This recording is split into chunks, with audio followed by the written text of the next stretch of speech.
What's up, everybody? My name is Matthew, and today we are going to be talking about systemic fatigue. So this is a video in a video series that I'm making for you about recovery so that you can help improve your health and also for you to improve your health literacy so that you can make sound decisions for medical care and medical treatment in the future. So without further ado, let's talk about systemic fatigue. So systemic fatigue, in very simple terms, is hitting your threshold. Now, it could look very different from me and for you. And it really is the amount of workload that you introduce to your body. So if there's a lot of workload, you feel like you're hitting your threshold, you feel overwhelmed, you have a mental breakdown, you're reaching systemic fatigue. Now, you may not succumb to it as easily as other people, but everyone has their own threshold, and it's okay to have a threshold. And so I caution you to pay attention to a few symptoms. And if you're dealing with this, perhaps you're dealing with systemic fatigue. So systemic fatigue, again, is hitting your threshold. And you are really reaching there if you're experiencing these symptoms. You are chronically tired. No amount of rest can ever make you feel restored. You may have 10 hours, you may have 12 hours. You constantly feel tired. You're battling to stay awake. Your workouts are terrible. You're never progressing. You are incredibly irritable. You're incredibly impatient. You cannot empathize with people. You cannot be compassionate with people because you don't have the emotional capacity to deal with their problems. All of these are signs that you are dealing with systemic fatigue. So some problems could arise from living in this state for a prolonged period of time. Could be dealing with metabolic disease or even depression. Now, I don't want this for any of you, so that's the reason why I'm making this video. It's supposed to be easy to understand and supposed to be easily digestible and applicable in your own life. And I want you to pay attention to the symptoms in your life because everyone experiences it at different levels, right? My level is different from yours. And I'm a big proponent of pushing hard.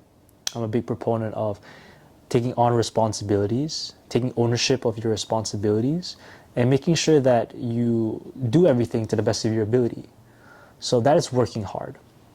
I really want to drive that home. It is important to work hard. But if you work hard, it's also very important to respect the time it takes to recover. Now, this component is not talked about in a lot of social media and a lot of circles where people talk about work in general. People talk about the grind. People talk about the work that they are able to put out.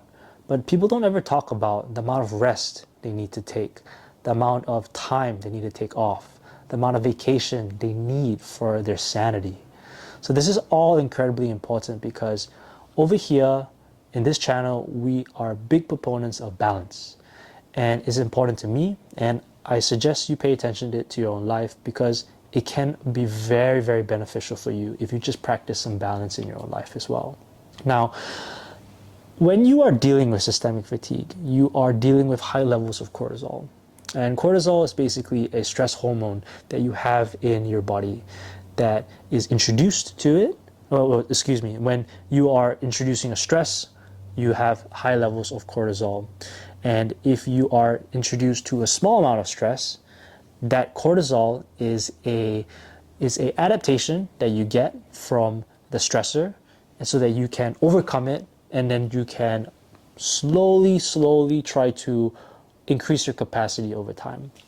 Now, it could look like adding one more repetition in the gym, another set in the gym. It could be taking on an extra responsibility at work. It could take on extra responsibility in your household. All of these are stresses in your life, little tiny stresses, and then it releases cortisol, and that cortisol is supposed to help you tell your body that, hey, this is a stressor, now it's time to react, it's time to adapt, it's time to get better and to increase our work capacity. Too much stress, too much cortisol, we will hit our capacity, we are not going to be able to recover, our bodies are systemically tired. All the systems in our body are not going to be able to keep up to the stressors and the demand to recover and restore ourselves, for ourselves to get better and even withhold that workload. Now, there are a lot of There are a lot of things that you can do to help you combat systemic fatigue. One is self-awareness. You want to pay attention to these symptoms. Two is also managing the load that you have right now. Understanding that this is the load that you have. If this is what you can do, so do it to the best of your ability. Break it up to smaller tasks, maybe prioritize rest, maybe prioritize sleep. Whatever it is you need to do, just manage that workload. And once you feel comfortable, then you can add on more. Next is seeking professional help. Now, there is no shame in seeking professional help. When you are talking to a counselor, when you are talking to a psychiatrist, these people go to school, these people are educated, and they have the resources and tools to give you to help you be better and take on these stressors in your life. It's okay to ask for help, and it's okay to ask for professional help because they have the tools and resources to help you out. And I am a big proponent of asking for help if I need it. And also, I'm a big proponent of working until I cannot do anything past to my ability and then finally asking for help.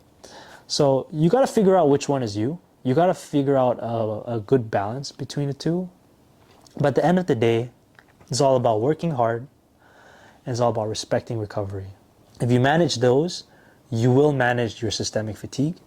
You will manage your life because it is in balance. So at the end of the day, just try to be kind to one another, be good to one another. I'll see you in the next one.